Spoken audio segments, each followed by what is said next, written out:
Bom, iremos agora retornar para o bloco de perguntas.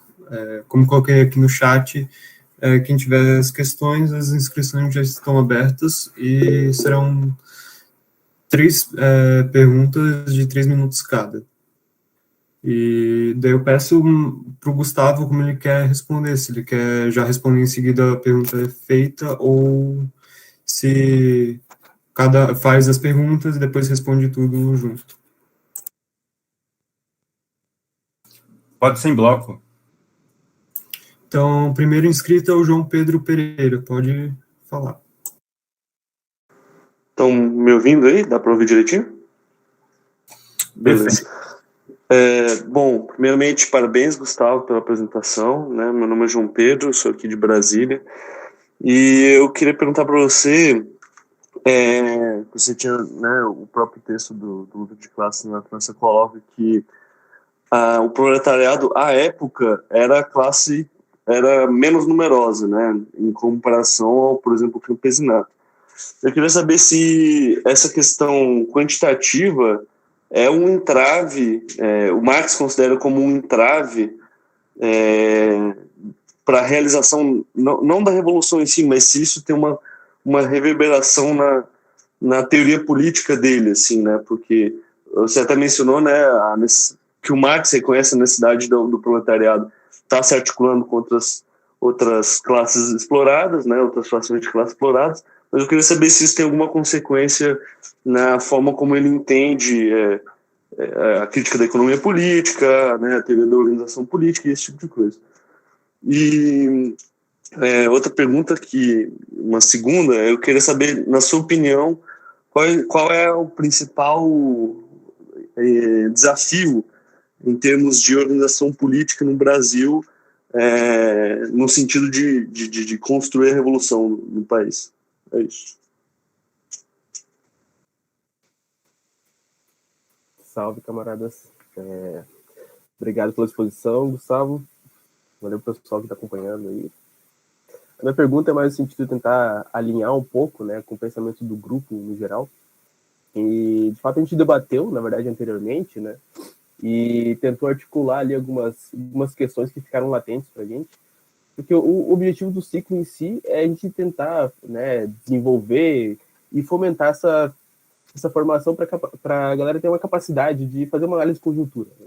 Tentar entender, ou melhor, fazer como o Engels indica ali, né, derivar a política da economia, ou melhor, entender os interesses, né, que estão por trás da movimentação dos atores políticos na seada ali da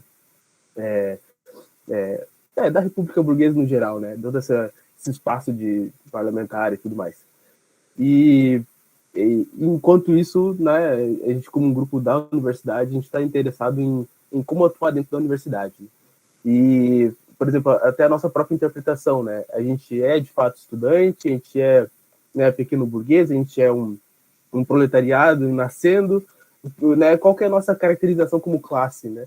E essa é uma questão que acaba justamente nos colocando, justamente porque a gente também tem atuações dentro do partido e tudo mais, o partido que a gente compõe, né, é um partido da classe trabalhadora, a gente consegue nos articular a ponto de dizer assim, nós somos trabalhadores e estamos juntos com os trabalhadores, ou isso aqui é uma interpretação mais, digamos, ideológica do que material, de fato?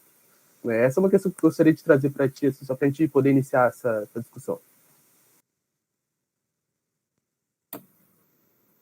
Boa tarde, também quero agradecer ao Gustavo aí pela contribuição aí com a nossa formação, muito boa. E eu quero perguntar, o Marx coloca que a forma de exploração do proletariado é diferente da forma de exploração do camponês, né? Ele coloca numa parte lá, na página, se não me engano, 130 e tanto, lá ele coloca isso. E eu quero saber, hoje, assim, no Brasil, a gente vê isso, assim, a gente vê uma boa parte do campesinato e os movimentos do campo, né, emergindo e lutando também contra a exploração, e como que a gente pode vincular isso, né, tanto para análise quanto para o próprio movimento de articular a revolução.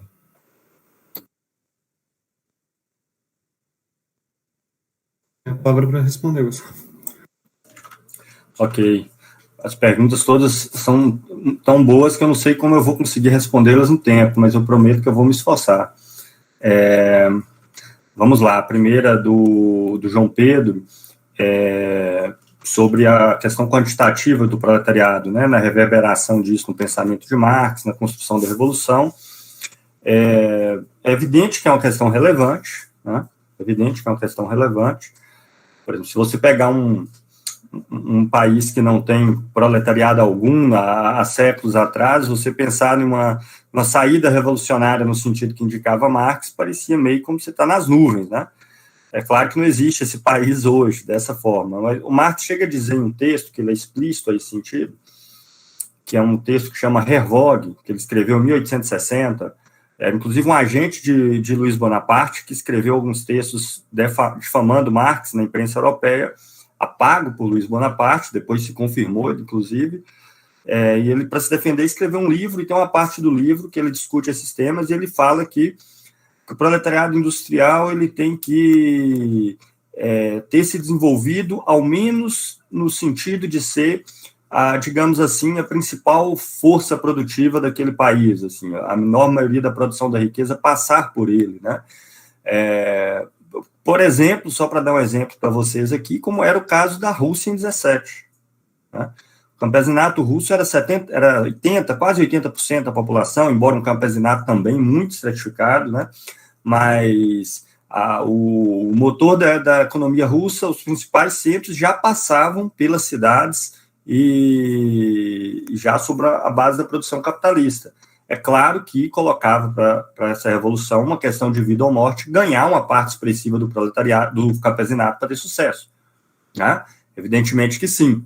Agora, o que hoje, em minha opinião, deixa de ser um problema central, assim, porque há uma proletarização geral em todos os países do mundo e é a principal força produtiva em todos os países do mundo, embora outros problemas tenham surgido. Então, não é que a questão está toda... Por exemplo, não vou entrar aqui em detalhes, mas aquilo que Marx chama de exército industrial de reserva, que faz parte do proletariado, mas é um proletariado inativo, porque está sem emprego ou está na informalidade, hoje é uma fração majoritária em quase toda a maioria dos países do mundo. No Brasil, inclusive, que é uma das coisas que a gente coloca no anuário. Claro, a gente pode organizar essa turma? Claro que pode, mas você tem limites de organização, porque um dos principais centros de organização que a gente tem é o local de trabalho. Tá? Onde é que você encontra a pessoa sem emprego? Entende? Podemos fazer comitês desempregados, existiram vários, e existem comitês desempregados hoje, mas vai ter um alcance organizativo limitado. Mas nada disso é um problema. Se você consegue ganhar o setor organizado, o resto você pode disputar politicamente. Não precisa ser necessariamente com organização, entende? Ou seja, a linha, o que você defende, o programa, a sua saída é ecoar por esses setores, e a maioria deles você ganha para isso, né? Mas, sem dúvida, a questão do número, ela é uma questão importante, mas hoje menos, na minha opinião, né? Por essa questão que eu falei, do que era na época de Marx. Veja que o proletariado francês da época, comparado com o brasileiro hoje, não era nada. Entende? Não era nada, literalmente. E ainda assim ele o considerava uma força decisiva na França. Né? Com potenciais, inclusive, de conduzir uma revolução. Ele considerava, mas ele tinha que conseguir ganhar o restante da sociedade, se organizar e ganhar o restante da sociedade, não como acabou acontecendo em junho. Né? Segunda questão da universidade. Então, veja, em tese, um estudante ele é um proletário potencial, ainda que tenha um grau de qualificação elevado, né? No caso das universidades, é um grau de qualificação elevado. Ora, um trabalhador de elevada qualificação, ele deixa de ser proletário por causa disso? Não. Agora, é evidente que ele tem uma condição social que torna ele muito mais suscetível a ser ganho por hipóteses reformistas e conciliatórias, de um modo geral. Existe essa pressão. Né? Não é à toa que eu já milito há mais de 10 anos e conheço pessoas com muito mais tempo do que eu, é hipernormal, não apenas na organização que eu participo, em várias outras. Assim, as pessoas do setor universitário entram com muita facilidade, mas quando começam a trabalhar, saem com muita facilidade também, quando a vida começa a pesar. Isso quer dizer que vai ser assim com todo mundo? Não. Isso quer dizer que vai ser assim? Claro que não. Né? Marx é uma figura que vem de um setor intelectualizado, de trabalho altamente qualificado e burocrático, por exemplo. O pai de Marx era advogado, né? Era advogado da burocracia estatal prussiana.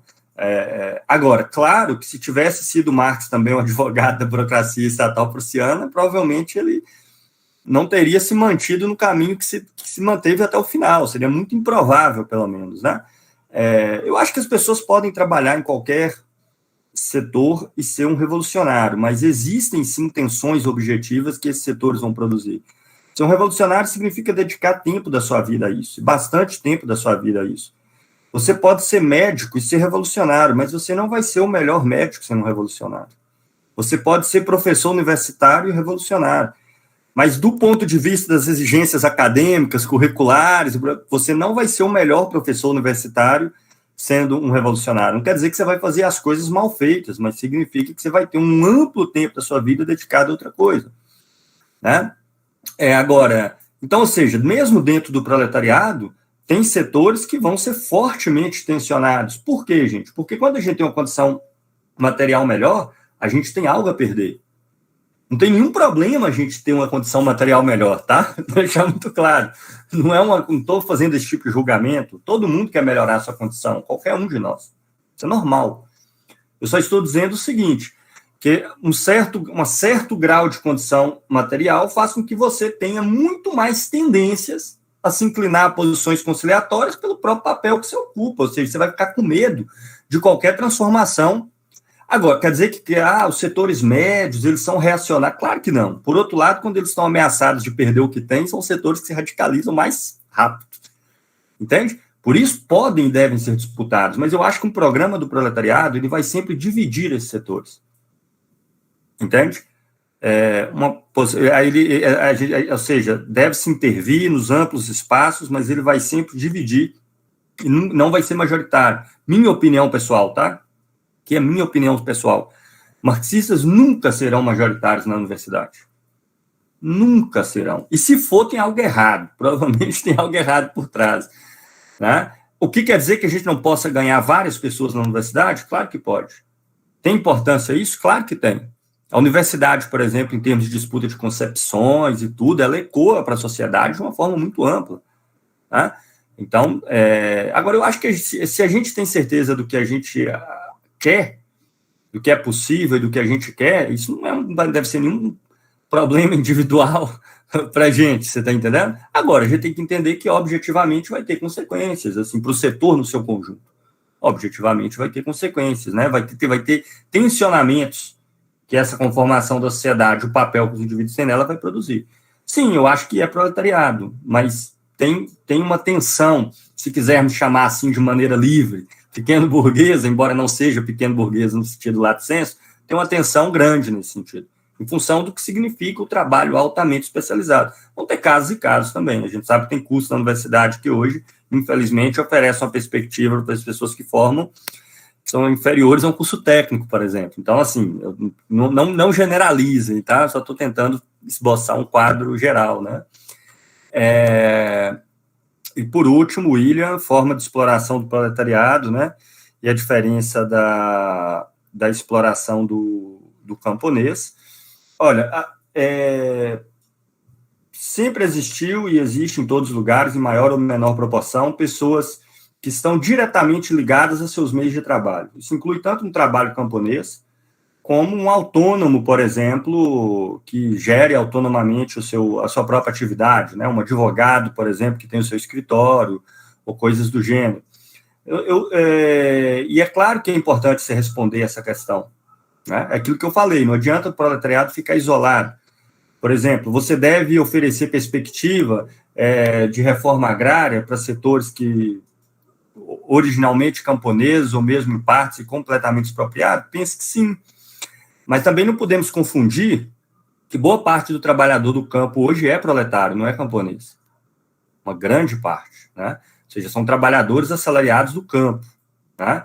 O trabalho camponês ainda é expressivo no Brasil, ainda é bem significativo, mas uma grande parte são trabalhadores assalariados do campo, são proletários rurais que trabalham pelo seu salário, normalmente por temporadas, inclusive, e que, ainda que a distância, às vezes, espacial coloque dificuldades de organização, mas a situação está colocada tal como um proletário da cidade, até pior, na verdade, por várias especificidades, né? Porque o trabalhador do campo é pior remunerado, o grau de informalidade é muito maior, dentre várias outras características, né? Agora, claro que existe uma diferença entre o camponês, então, no sentido mesmo, que não é todo trabalhador rural que é camponês, né? É aquele que tem a propriedade ou a posse dos meios em que ele produz, quer seja sendo proprietário de uma pequena parcela de terra, ou às vezes sendo arrendada, né? Ou seja, que ele tem ali uma garantia temporária de uso daquilo ali. Por exemplo, só para dar um exemplo aqui para vocês, tá? Essa diferença de partir do que é, né? Na Revolução Russa, no fundo, os russos achavam que o melhor a ser feito era a propriedade coletiva da terra, mas eles sabiam que a maioria da população russa era camponesa e queria acesso à pequena propriedade. Eles fizeram reforma agrária porque as pessoas do campo queriam reforma agrária. E depois a ideia era lançar um programa que convencesse as pessoas a aderir a uma propriedade coletiva, na medida que a situação delas ia melhorar muito ao aderir a uma propriedade coletiva, só para vocês entenderem, tá? Então, deve-se fazer reivindicações que contemplem esses setores. Não quer dizer que os setores são, por vezes, explorados de distintas maneiras, seja pelo setor bancário, pelo crédito, etc. e tal.